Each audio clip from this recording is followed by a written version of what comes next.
to my home, I invite you at the start of today's live stream, the return of Talk of the Crown, to subscribe and like the video.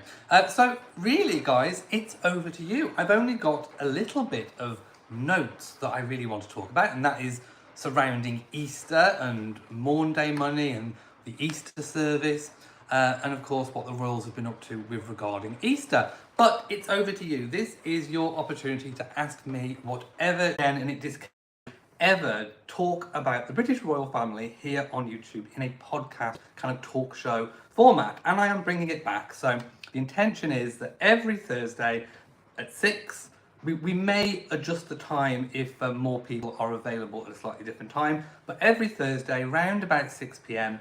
UK time I will be going live.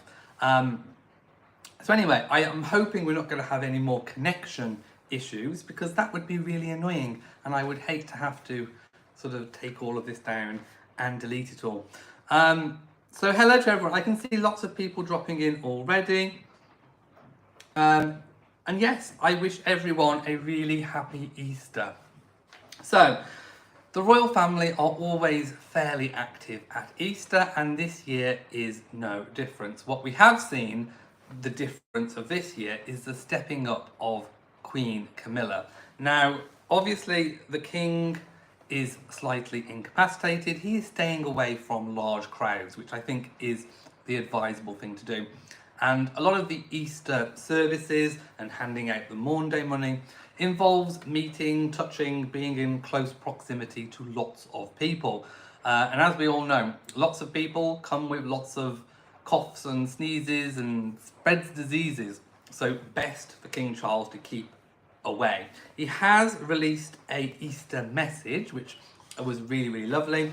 A little bit of confusion. Some people are saying that it was filmed on the same day because he's wearing a very similar suit and he's just seemingly changed his pocket square. No, they were filmed on different days, but he is wearing pretty much a very, if not the same, a very similar suit. So I think it would have made the distinction a little bit better if they'd have chose something that was completely different in terms of attire. We now know the world of conspiracy that we live in with regards to the internet. So by wearing the same suit and having video links, it kind of plays into the conspiracy theorists. But it was filmed on different days, but it is a very similar looking outfit. So his message was played to the congregation today, and it was very, very gratefully and warmly received. Queen Camilla has stepped up exponentially. She was handing out Maunday money, and it is the first time that a Queen Consort has done this. It is normally the sovereign. So we are seeing some slight changes. The King, I'm hoping, will be back next year doing it, but Queen Camilla has stepped up. She was out very, very close to me. In fact, I didn't even know that she was visiting Shrewsbury, which is the next town away from me. If I'd have known, I would have gone to meet and greet Queen Camilla.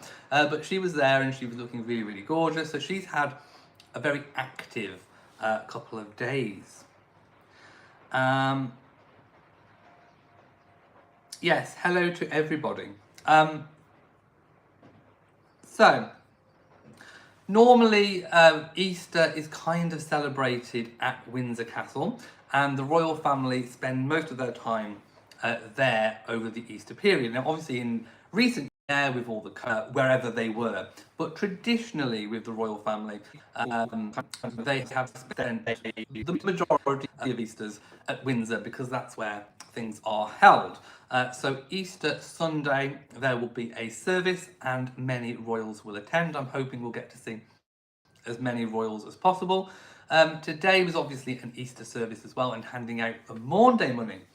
So the Maunday money is traditionally given out to people in the community. And prior to Queen Elizabeth II's accession, it was always in and around sort of one location.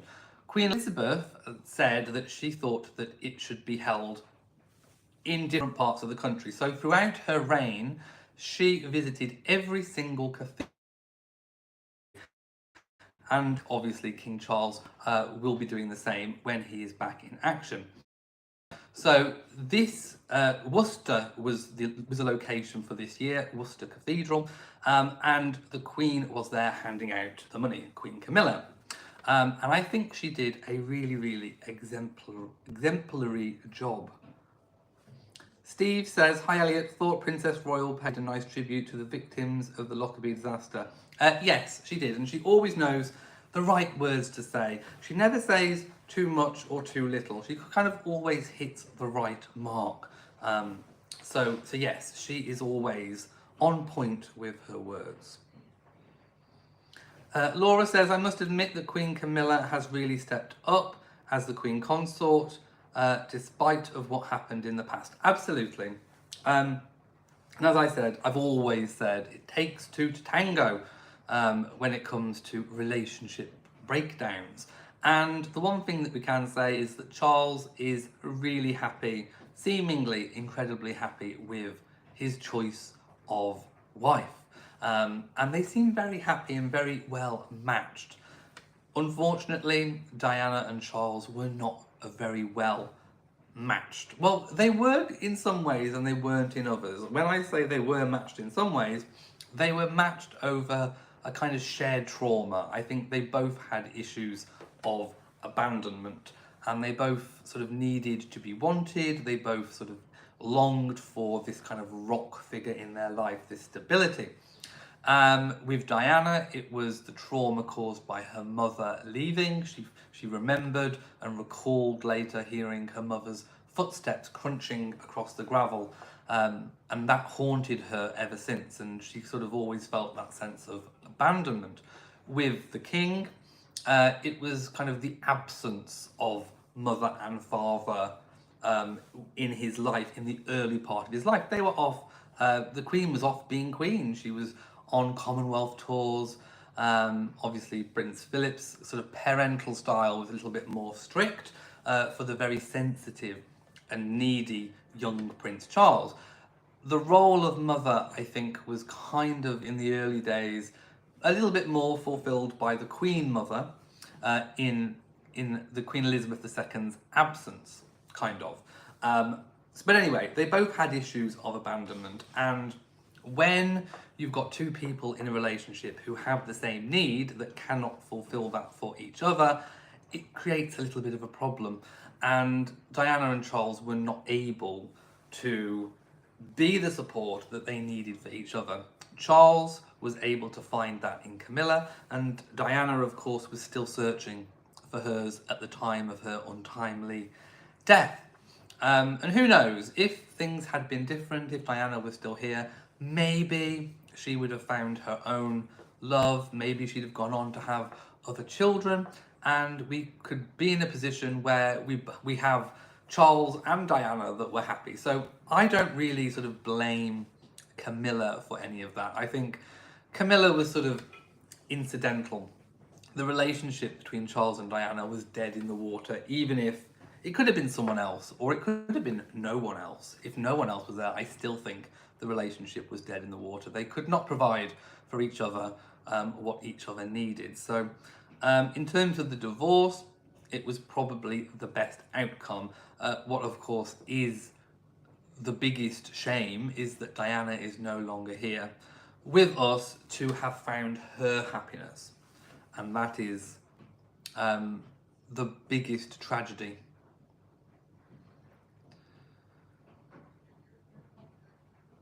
Let's have a look. Laura says, I must admit that the Queen... I think I've read that one.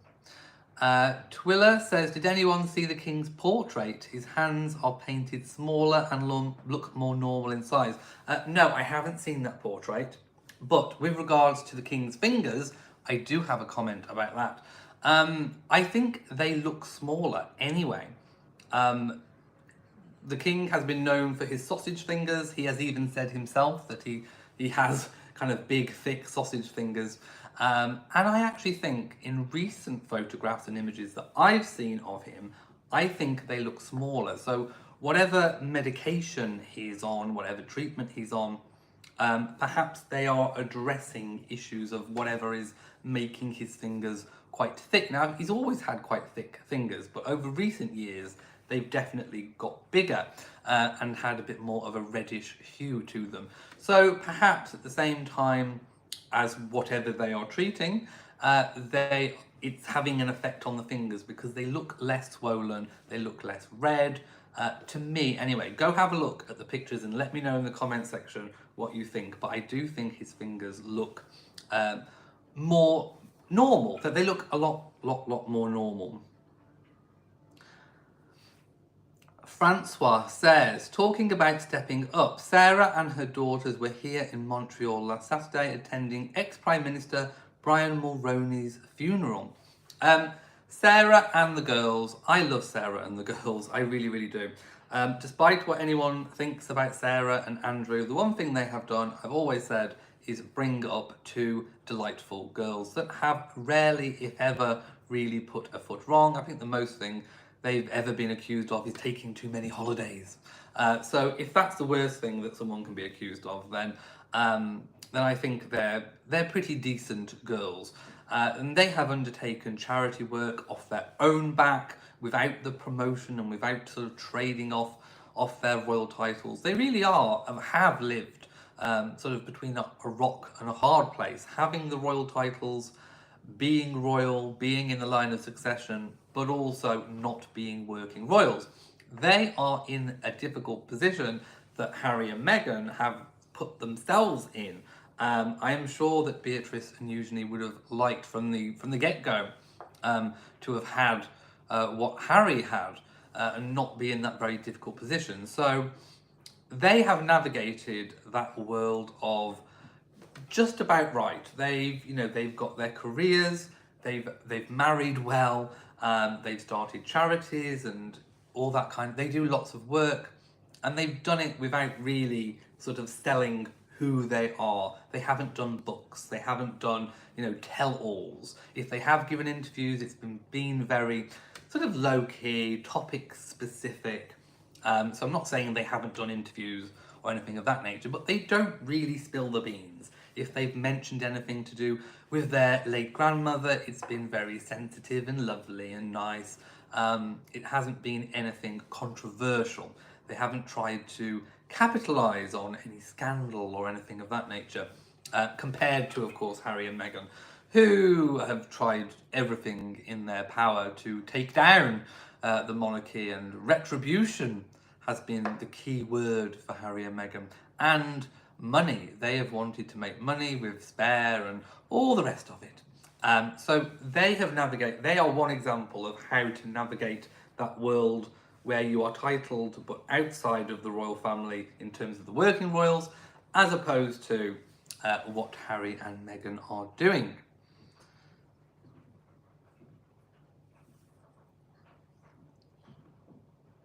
Granny 1962 says, have you heard any more about Dirty Harry and P. Diddy? Well, I have a video coming out tomorrow. I've already uploaded it to the channel where I talk about that. So I don't really get into the hardcore, what P. Diddy's been accused of. Don't go into that. But it does raise a very interesting point, talking point about how royals and celebrities mix, and sometimes royals mix with celebrities that end up being outed as doing or being accused of things. So watch my video tomorrow. It's coming out at 6 p.m. UK time. It's all set and ready to go. Carol says, enjoying an interesting chat from me. Thank you very much. Comments from everyone. Very nice outfit. Is there a chance of seeing the cats? Well, it's been a very mixed day here in the UK. So if you're not from the UK, Easter, this time of year, spring, April, May, we have all sorts of mixed weather. This morning I woke up and it was sunny. So I went outside, had a nice cup of tea in the garden. By midday, it was raining, tipping it down. It was awful. So the cats have been sort of in and out. I think they're one might be on the bed and bow might be on the tower in front. So they are here, but they are not active at the moment, let's put it that way. Thank you to Leonora, who says, thanks, great to have this chat as always. Do I think Princess Beatrice and Eugenie will get any honours such as Royal Victoria Order or Order of the Garter? Quite possibly.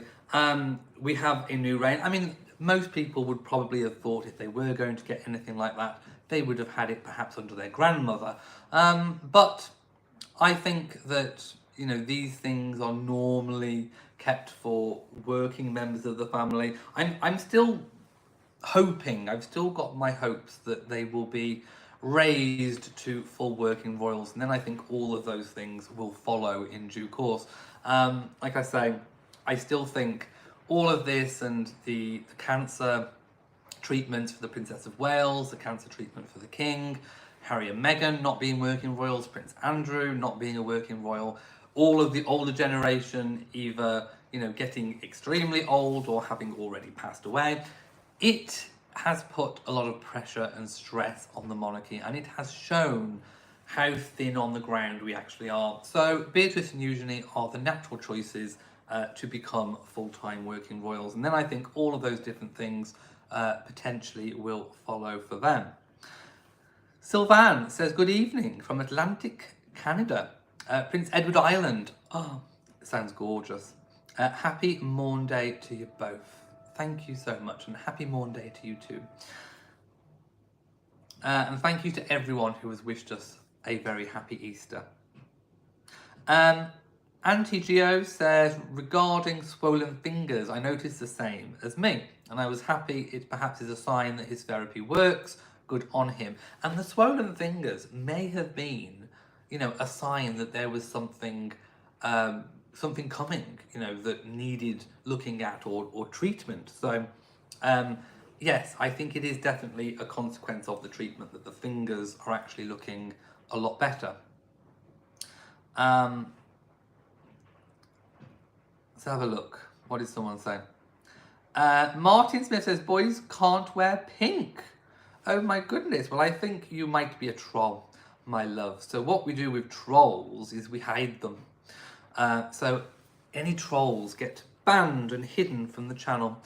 Who says boys can't wear pink? I'm wearing a beautiful pink jacket with a kind of, I don't know what colour this is. It's kind of coral underneath. So we've got coral and pink. I will run through the outfit. So I have a new set of pearls. I'm hoping you can see.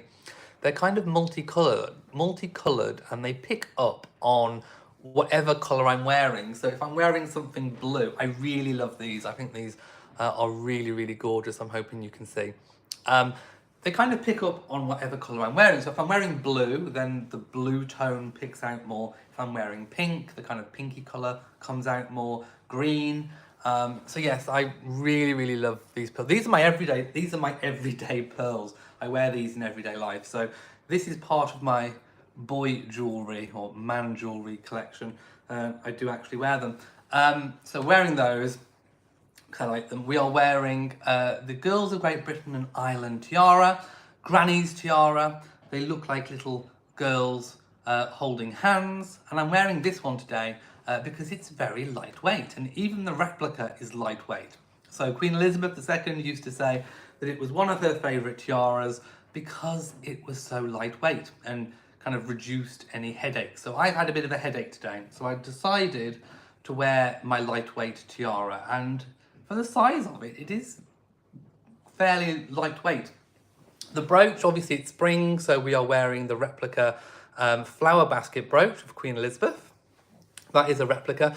And I am wearing Diana's aquamarine ring. We will ignore the fact that it is in the possession of the monster of Montecito. I will still refer to it as Diana's aquamarine cocktail ring. But yes, I do love this one. It kind of fits, and I would love a real one. I mean, if I could have a real aquamarine ring, it's gorgeous. It really is. There we go. I love it. Let's see the comments.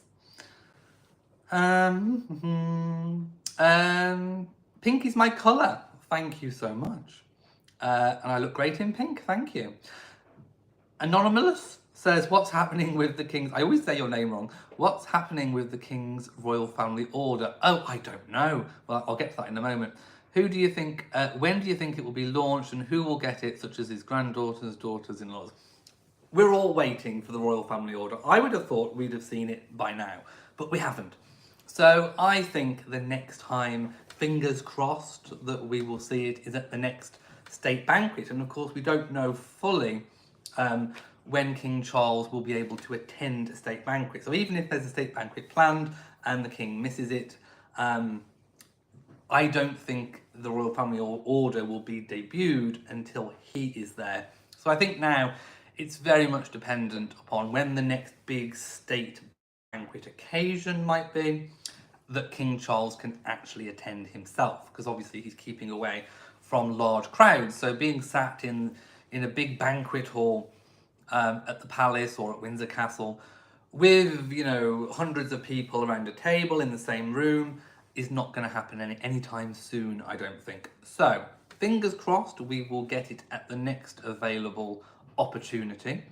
And, you know, I don't know what colour it might be. When I say colour, I mean the ribbon that it sits on. My only sort of thought was, if you think back to the coronation china was a certain type of kind of in-between blue and purple, kind of a muted colour.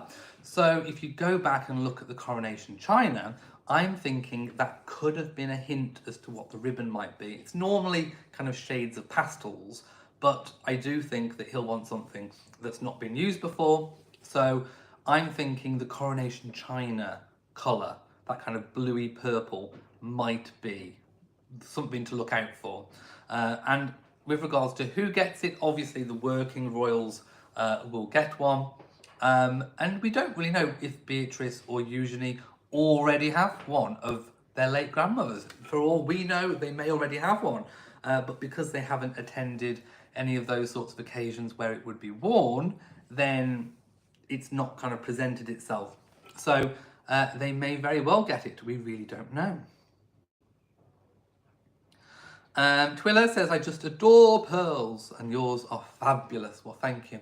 I was hoping to get another one of these in white, just so I've got a mix. But I do love these kind of coloured ones. They are lovely. Auntie Gio says this tiara is my favourite, and you are in good company because it is her late Majesty's favourite too. Thank you for all the comments on my outfit. Karen Lester says she hasn't pawned it yet. Well, we don't think so.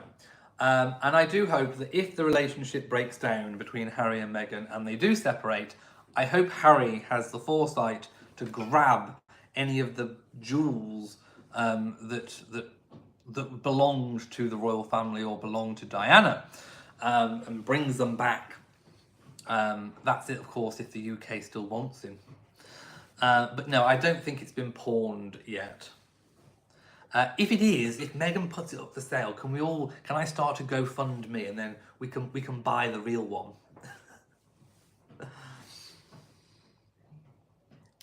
Let's have a look. Sylvan said, if you were going to buy one now, where would you suggest? I love the ring. Oh, buy what? What am I answering? Do you mean the ring? I think I had this off Amazon. I'm pretty sure that this was an Amazon special. And do you mean tiara? If I was going to buy a new tiara, Bentley and Skinner. There you go, Bentley and Skinner. I would go to Bentley and Skinner. They have some amazing tiaras, or they do have them occasionally coming in.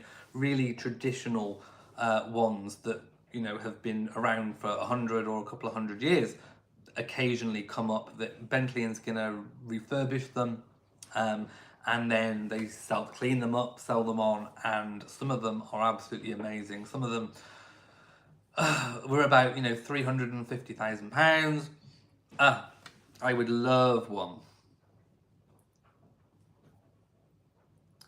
Let's have a look. What is the Royal Family Order? It is, in a nutshell, a miniature. So it's like a miniature portrait, a miniature picture of the sovereign of the time.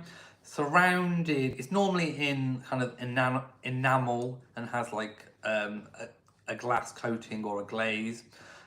It is surrounded by precious stones, so typically diamonds, and it is pinned onto a ribbon that's kind of like a box ribbon. And usually they are muted pastel colours, like a pastel yellow or a pastel pink, that kind of thing.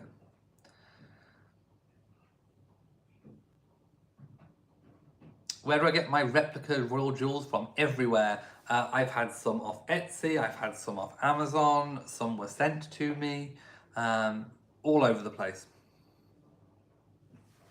And there's a lot more available now than what there was when I first started doing this. So I first started doing this 8 years ago, and when I first started, you could barely, I think this was one of the first ones that I got, you could barely find them. And since then, there has been a lot of royal replica jewellery, and the prices have gone up as well. I mean, I think I picked this up for about £25. This is probably retailing for upward of 50, 60, 70, 80 pounds for exactly the same thing now.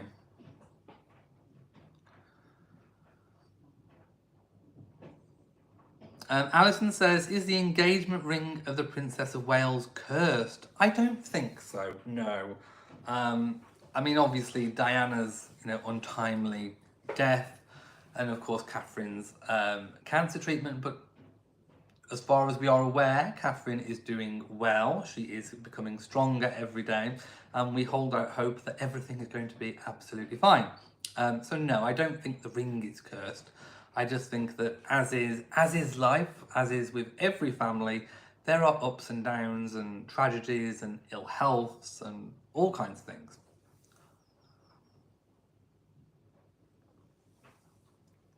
MS says, how many pieces has, and I think you're saying about Meghan, has she claimed that she's lost?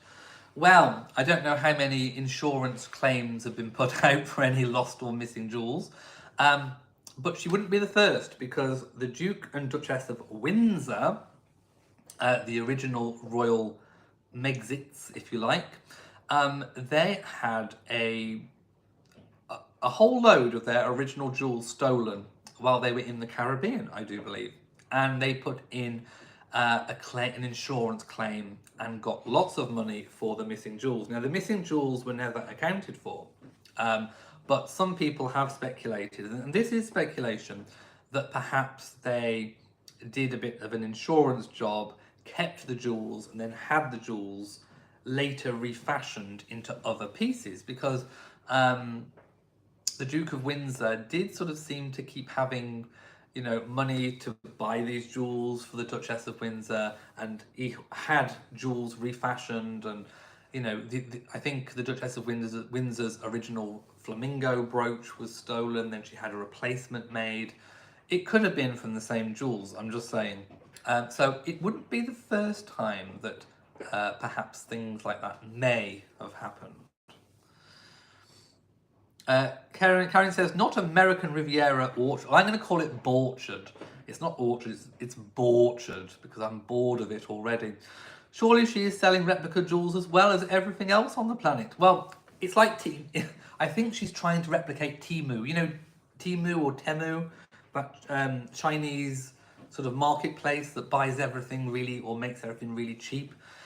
I speak about this at length in my video tomorrow, so I'm not going to say too much about that. But yes, I think she's trademarked everything under the sun. Claire says, thank you for explaining the order. I do have some replica royal family orders as well. Hello to James Robert, who's just joined. Laura says, thanks for answering my questions. You're more than welcome. Have I heard Megsy Baby brands a copy? Who has she copied? No, I haven't heard that. Do let me know. Fill me in. Is there another American Riviera Orchard or Borchard? Karen says, how very Dorrit of Real Housewives fame. Yes. Also, why is she trying to trademark so many things?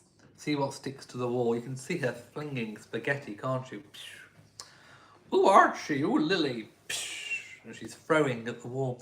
I think she just wanted, she wants the ability to sell and market everything under the sun. Whatever people will buy, whatever the Sussex squad will want, and maybe honey, and maybe pots and crockery and dog food. Dog food. My goodness. Imagine buying Megan's slops for dog food. Ugh. Let's have a look. Jandy says it's like a China shop, like they have in. Yes. Auntie Geo says, have you noticed in the photos how red King Charles's face becomes? Redness is called the butterfly syndrome. If connected with lupus, maybe from a form of cancer. I do believe the doctors have checked him. I imagine now that he has, that they found whatever they found, whatever form of cancer it was. I imagine he has been checked for everything. So if there are any other underlying conditions like lupus or anything else, I imagine it is being treated and being addressed. So, maybe he was putting off going to the doctor with certain things. I mean, I don't know why he would. He's the king. He has the best healthcare going. But anyway, he may not have mentioned certain things, and certain ailments may have gone untreated for a very, very long time. So I think now everything, he will have had a thorough health check and everything will be treated that's wrong. So, maybe the fingers being less red, the swelling going down is the result of that he's being, really taken care of now. Mealy says she wanted to invest in them and they turned her down. She's now copying them. Oh, what is that? Flamingo. Apparently there's a brand called Flamingo or something. And apparently Meghan copied it. Well, I have no idea. But all we do know is that American Riviera Orchard is an absolute mouthful. And it's word salad at its best. Hello to Tonda. Flamingo Orchard, apparently. No idea. I've never heard of it. What do they sell? Do they sell flamingos? Claire says, how do you think Queen Camilla is doing holding the fort? Really, really, really well. I really feel for her, but think she's doing wonderfully. Let's not forget, here is a woman who is in her mid-70s, upwards of the mid-70s. It won't be a million years away before she is 80 herself. And sort of this is kind of the same time period when Her late Majesty, they started to make adjustments. Now, I'm not saying, major adjustments at that time, but, there was less and less and less foreign travel, for example, with Her late Majesty, leading up to when she stopped really sort of long-haul foreign travel. So Queen Camilla, is not at that point yet. She's still fit and healthy, but she is a woman in her mid-70s. And she is holding the fort incredibly well. This is a role that she never really thought that she was going to have in the first place. I think she was quite happy to be King Charles's mistress and let Diana take all the limelight and shine.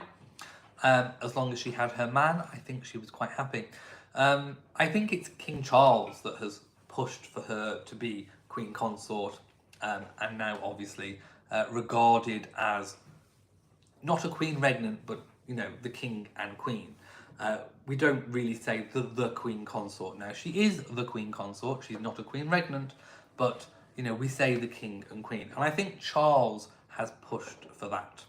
I don't really think it was necessarily a desire of Camilla's. I think she'd have been quite happy to sit at home, with her glass of sherry, walking the dogs and going to see the horses. She's a country woman at heart. So all of this is a little bit alien, giving speeches, giving talks. Although she has done an exemplary job since 2005 when they married. She's always been dutiful, and she's created a whole host of charities and organisations to be involved with that are close and dear to her heart, including osteoporosis charities and causes. But yes, she has definitely stepped up. King Charles has stepped up, and so has Queen Camilla. Like I said yesterday, Camilla was in my nearby town, and she was there, and then she's doing Maunday service in Worcester. So, you know, she's been away from home for a few days, and she is doing a really, really fabulous job. Let's have a look. People talking about Flamingo Orchard and saying Meghan copied because she doesn't have an original idea in her body. Karen says King Charles and Queen Camilla life together is goals. They're definitely a love match that has faced adversary and they have come out the other side. Mealy says it's like this cooking show. Okay. For that, mark my words, she will do an Archetypes 2.1. I'm still not over Megsy Baby 2.0, never mind Archetypes 2.1. With his cooking show by inviting famous people and have meaningful conversations. Probably. Why am I dressed like this? Well, why not? Is my answer to that one.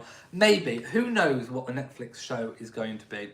I imagine you're probably quite right. I think, you know, I think you've got a handle on the situation. I think she'll be doing cooking, trying to sell whatever it is that she's cooking. Maybe the ingredients that she's using will be her own products. Buy my jams, buy my yams, buy everything, buy my batter. I mean, is she trying to be the next Little Debbie? Little Megsy 2.0. You'll see her face with a wide brimmed hat on the packet of ready mix cake mixtures and all kinds of things. Ali Jordan has just joined the royal household. Thank you so much. Laura says, what did you think of The Crown for last year? I enjoyed it. Obviously, there is a lot of liberty taken when it comes to personal and private conversations, but you have to accept that when you watch something like that, especially something that's about recent, you know, fairly recent historical past. So yes, there was lots of artistic license taken, but I think the themes of it were played out really, really well. So I really enjoyed it, but you have to take it for what it is. It is not a documentary. It is an entertainment piece that has been fluffed out and fluffed up, and things have been changed to make one cohesive piece, one cohesive season or series, as we say in the UK. Carol says the royal ladies don't appear to like pearls as much as they did. Well, they are wrong. Pearls are wonderful. Queen Mary wore pearls she had pearls up to here. They started down there and went up to here. And then looped around as well. I loved Queen Mary was a magpie. If I could be any queen, I think Queen Mary with all those jewels would be my goal. I liked the look. Perhaps they would not look good in today's fashions, or would they? Pearls are on the way back for men. Men wearing pearls. They are straight men. I'm not even talking gay men. Straight men are wearing pearls. They are wearing pearl necklaces. Pearls, either straight pearls or pearls with a mixture of beads or gemstones intertwined in them. Pearls are making a huge comeback in the fashion world. Kate says, I love how you're dressed. Well, thank you so much. Let's have a look. Pearls are a classic and pearls never go out of style. No, they do not. Rebecca says, a very bumpy view with the computer on the tabletop. At least you're getting a view, because where I was sat before, we had a disconnection completely from the stream. So I think I found a spot in the house that's working today. A lot of the time it works where I'm sat, but yes, we're going to have to put up with the wobble for today. I will find a new location for next week. Anomalous says, why are female line descendants, example Princess Royal and Princess Margaret's children, encouraged to work privately rather than become working royals? Is it because going down the line of succession? No, it's because of titles, and it's because of male primogeniture, and it's because of long-standing sexism in society. That is what it is. So obviously, through the female line, Princess Anne's children were not entitled to titles. They are not princes and princesses. They are not HRHs. Therefore, they are encouraged to do work of their own volition, either having employed jobs or having their own businesses. Sometimes they have been accused of maybe capitalizing on royal connections, but it's always been fairly low key. Either brand endorsements. I think Peter Phillips is the one who fell the most foul, where he kind of traded on his royal connections in some kind of milk advert somewhere in China, I think. That's where it was. And I think he thought that that advert being far away from home, not being shown in the UK or abroad, that he'd be able to get away with it, and he didn't. So when they have tried to step out of line, they have been brought back in quite firmly. So yes, it's because through the female line, titles are not given. So let's go through to, for example, Princess Charlotte. Under current rules by George V, under letters patent by George V, Princess Charlotte's children, if she has any in the future, will not be automatically HRH. They will not automatically be Prince or Princess of the United Kingdom. It would have to be either King Charles or King William at the time who would have to change the rules to allow Princess Charlotte's children from having those titles. So that is still in existence today. The one thing that did change is that now male primogeniture is not sort of in the line of succession. So Princess Charlotte, for example, is not supplanted in the line by the younger brother, Prince Louis. But it's still, the rules were not altered for her children. So her children, if she has any, when she has them, will not automatically get HRH or Prince or Princess. That will have to be changed by either King Charles or King William, whoever is around at that time. So that is why. Pills are timeless. Yes, I agree.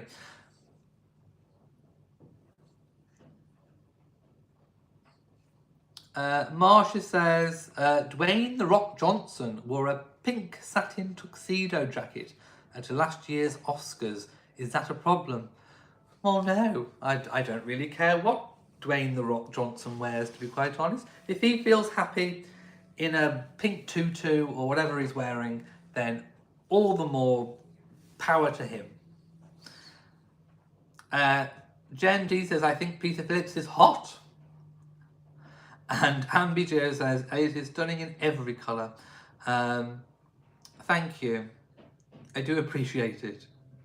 And Laura says, and then Imelda Staunton playing the last Queen Elizabeth. I think all the actors in The Crown did a good job. I mean, obviously, some of them were not exactly the spitting image in terms of looks, but they did a very good job. I thought the acting was very good. And I think in a lot of cases, they picked the best actor for the role, not the best lookalike. But the Diana lookalikes were all good. All of the Queen Elizabeths, I think, were really good. Some of the Charleses were a bit questionable. All the Princess Margarets, I thought, were really good. So yes, I think on the whole, the Prince Harry lookalike was dreadful. I think they could have picked a far better lookalike for the Prince Harry. But anyway.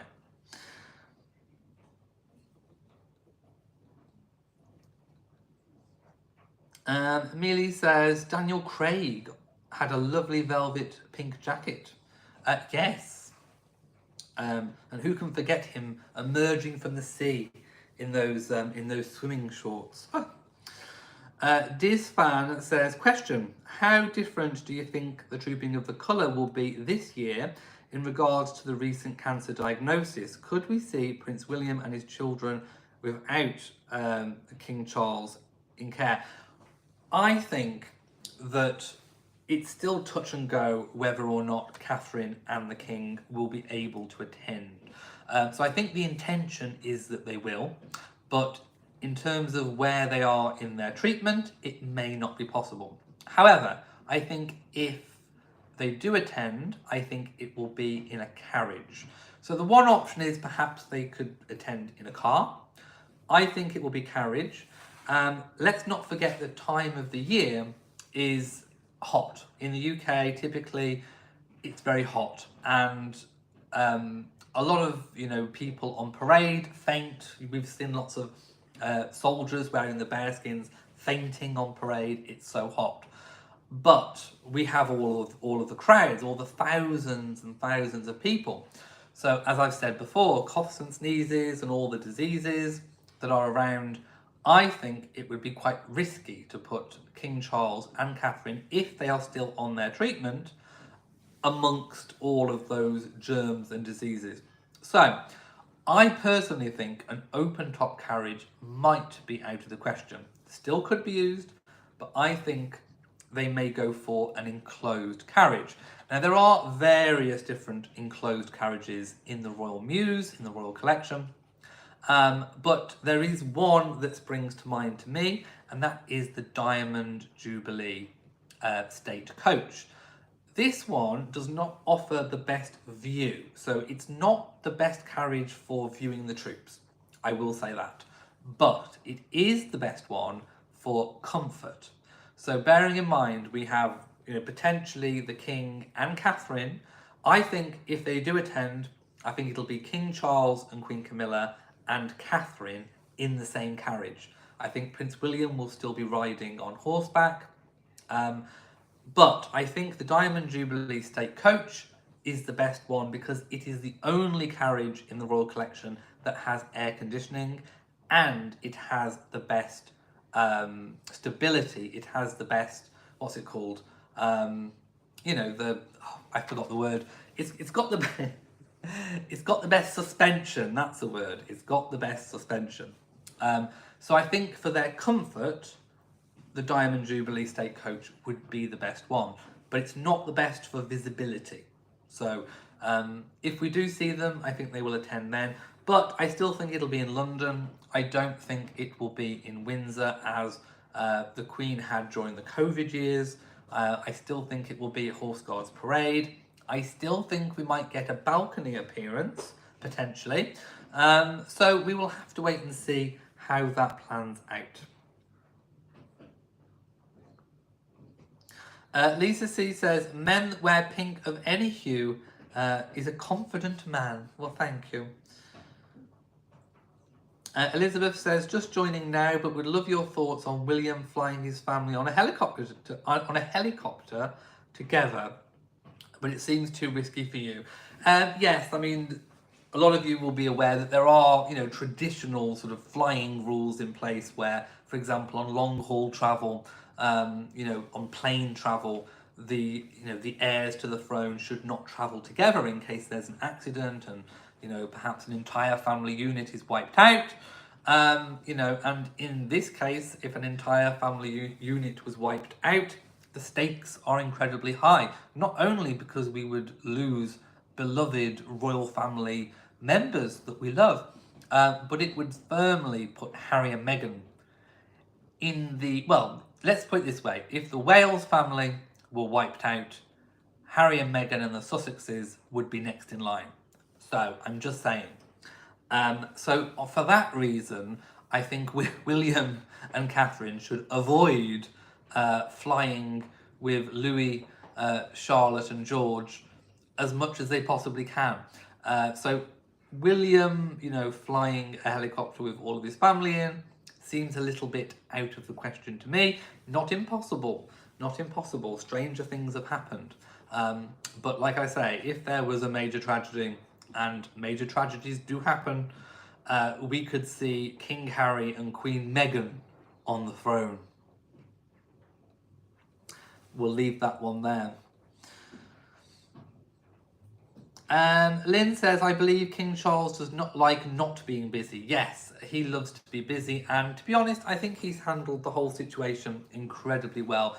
Although he's been undergoing treatment, we have seen him. He's been visible. He's been doing what he can by video link. He's still been doing his royal boxes of work. We've still seen him. He's been very visible.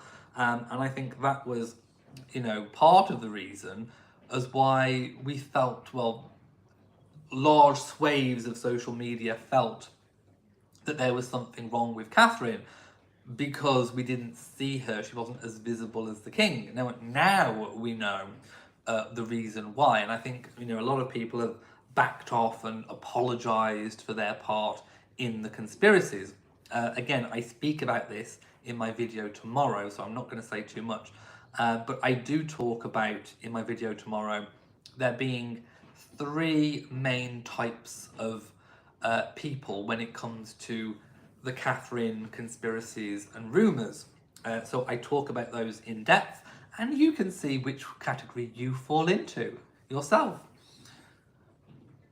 Carol says, I like to see the Queen riding side saddle at Trooping the Colour. Yes, she did a really good job when she was younger. I think was the last time she rode the 1986, I think was the last time that she rode, possibly. One of the 80s, I think it was 1986, or 87, was the last time that she rode.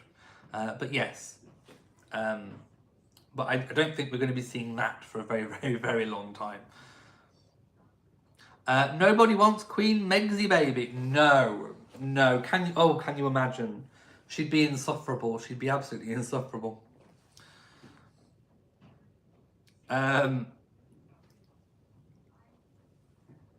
She's trying to be Wallis. The difference is Wallis had some class and elegance. Wallis knew how to dress. She knew how to dress. For some people, her choice in jewellery may have been a little bit more sort of crass, but I liked her style. The Duchess of Windsor was stylish. I can't say the same thing about Meghan. She chooses ill-fitting, the fit of some of her clothes is horrendous. The fabrics that she uses are inappropriate for the cut, which again contributes to the very ill-fitting feeling. And one example I have one shining example was the gold dress during the New York Chatsy chase me to bar. Oh, chase me, don't chase me, chase me, don't chase me. You remember that gold dress? It looked like the insulation that you put behind, it comes in either silver or gold, and you put it behind your radiators to reflect the heat back into the room. It was too thick. So the cut was just awful. It looked stiff as a board. She wears fabrics that have obviously not been ironed. Maybe they're just straight out of the packet. I don't know. But the fit, the baggy, oversized clothes sort of swamp her. Then when she had those shorts during Invictus that had such wide gaps, and then her little legs were just kind of poking through. It looked like Big Bird off Sesame Street. I mean, seriously. So no, I'm not a fan of Meghan's fashion, but the Duchess of Windsor, her fashion was on point. I mean, she looked stylish, classy, elegant, everything fit well, always had jewellery, hair immaculate, and yes, completely different to Megsy Baby 2.0. Karen says, wrinkled mess Meghan. And Marcia, oh yes, her grandma's bedspread. SpongeBob SquarePants. Oh my goodness. Composure, royal composure. Karen says, the black skirt that dragged on the floor, on the dirty movie theatre floor. Yes, so the fit with Meghan is not quite right. She hasn't got the tailoring down. So, you'd think with all the money that Harry made from Spare, that they'd be able to spare a few dollars here and there to have the clothes tailored. Now, there has been something about Meghan wanting to rebrand herself with clothes. So apparently she's hired a stylist to try and sort of rebrand. I mean, to be perfectly honest, I think the best thing that she could do is just wear a paper bag over her head. And then I think we'd all be happy. Thank goodness she can't sing, is all I've got to say. Because imagine if Meghan decided that she could sing. We could be subjected to a whole album. Never mind Cowboy Carter. We may be subjected to Cowboy Megsy Baby 2.0. Oh, imagine if she tried to rap. Cardi B is not quaking. She really is not. Anyway. Diz fan says it's interesting to watch how the current royals are handling the health crisis versus the days of King George VI, the Queen Mum and Princess Margaret. Was it true that Princess Margaret had cancer? Princess Margaret had a whole range of health issues, but I don't believe that in what she died of, I don't think was cancer related. The Queen Mother had, I think she had bowel cancer, and that wasn't announced until the official biography came out sort of years later by William Shawcross.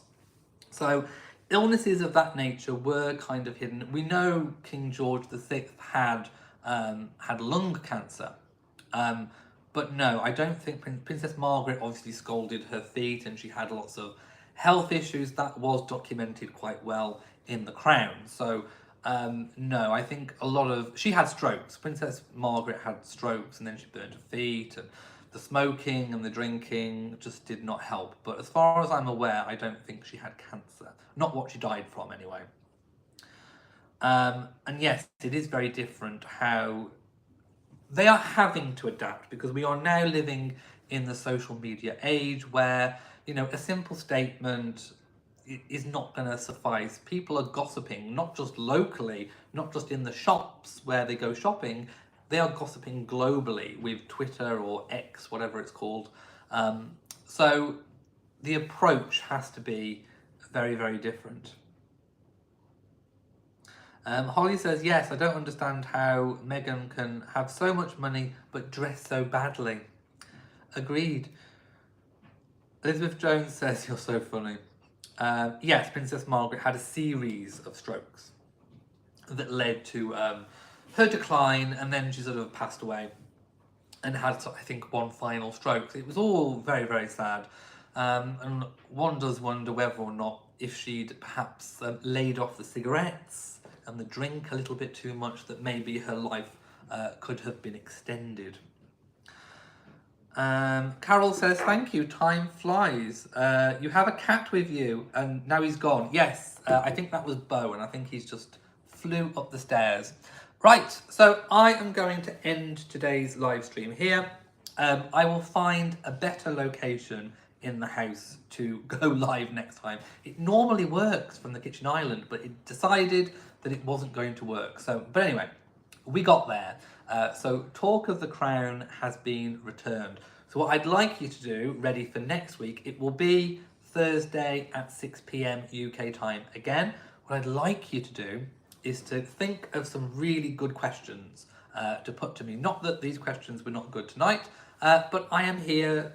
Take advantage of me, put whatever questions you'd like. Hopefully I'll have a few topics that I want to talk about myself as well. And if you have enjoyed this video, then please give it a thumbs up. Hit that thumbs up button, especially if you've got through to this point. It means that you've enjoyed the video. So show YouTube, show the algorithm that you've enjoyed it. Press the thumbs up. Also, if you're not subscribed, subscribe. And hit the notification bell so that you know whenever I upload any of these videos. My next video is out tomorrow, and I think it drops at 6. And it's about some of the things that we've spoken about today, but I go into a lot more detail and depth. Right, thank you so much for watching. I am going now. So until next time, mwah to you all, and goodbye.